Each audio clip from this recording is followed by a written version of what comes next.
আজকে মরবো না হয় মারবো, কিন্তু আপুস হবে না।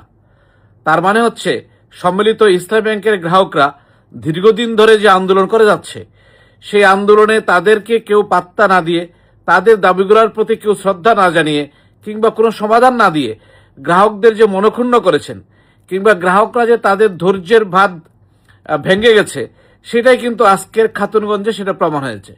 এবং আমি মনে করি সম্মিলিত ইসলামী ব্যাংকের গ্রাহকদের টাকা যত দ্রুত ফিরে দেওয়া যাবে ততই বাংলাদেশের জন্য মঙ্গল এবং ব্যাংকিং খাতের জন্য সেটা শুভ হবে। আর না হয় এই গ্রাহকরা যখন এই খাতুনগঞ্জের মতো সব জায়গায় যখন ব্যাংকে তালা দিবে এবং রাস্তায় নামবে, তখন কিন্তু কোনো ব্যাংকার পার পাবে না। আজকের এই কথাটার দ্বারা বোঝা যাচ্ছে যে মানুষ কি পরিমাণ দুঃখে আছে বা কষ্টে আছে। তাদের নিজের টাকা ব্যাংকে রেখে আজকে তারা ব্যাংকে ব্যাংকে ঘুরছে একটা চেক নিয়ে, অথচ কেউ তাদের 1000টা টাকাও দিচ্ছে না। এর চেয়ে দুঃখের বিষয় আর কিছু হতে পারে না।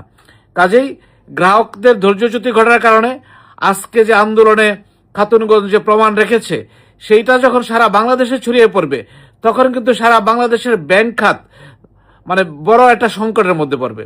আমরা বর্তমান সরকারের অপেক্ষায় ছিলাম, দীর্ঘদিন ধরে আমরা সরকারকে অনুরোধ করে আসছি যেটা একটা সুস্থ সমাধান করা হোক এবং গ্রাহকরা যাতে নির্বিঘ্নে টাকা তুলতে পারে সেই ব্যবস্থাটা করে দেওয়া হোক, কিন্তু কেউ কোনো পাত্তা দিচ্ছেন না।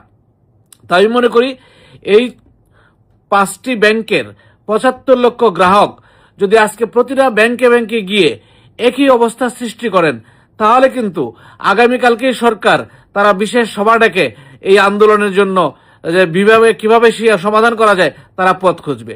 এবং যতদিন পর্যন্ত এটা করা না যাবে ততদিন পর্যন্ত কিন্তু তারা এই দাবিকে উপেক্ষা করা যাবে।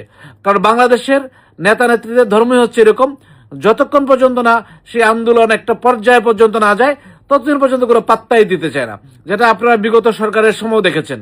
তাই আমি মনে করি এই সরকার যদি দেশটাকে সুন্দরভাবে এবং অর্থনীতির এই ব্যাংক খাতটাকে যদি সুন্দরভাবে সচল রাখতে চায়, যত দ্রুত সম্ভব এই 5 ব্যাংকের যে আমানতকারী তাদের টাকা ফেরত দেওয়ার ব্যবস্থা করা হোক। ধন্যবাদ সবাইকে। সবাই ভালো থাকবেন, সুস্থ থাকবেন এবং আগামীতে যে আন্দোলনগুলো আসবে আপনারা সকলেই স্বতঃস্ফূর্তভাবে আপনাদের নিজের টাকা আদায়ের জন্য সংশ্লিষ্ট ব্যক্তিকে যাবেন এবং অংশগ্রহণ করবেন। সবাই ভিডিওটা শেয়ার করবেন এবং সকলকে জানিয়ে দিবেন আগামী দিনে যে সম্মিলিত ইসলামী ব্যাংকের যে আন্দোলন আসবে সেই আন্দোলনে আপনারা নিজেরা অংশগ্রহণ করবেন এবং অন্যদেরকে অংশগ্রহণ করতে বলবেন। না হলে এদেশে আপনি টাকা ফেরত পাবেন না। আপনি যে সারা জীবন কষ্ট করে জমিয়েছেন সবটাই গচ্ছা যাবে। ধন্যবাদ সবাইকে। সবাই ভালো থাকবেন, সুস্থ থাকবেন।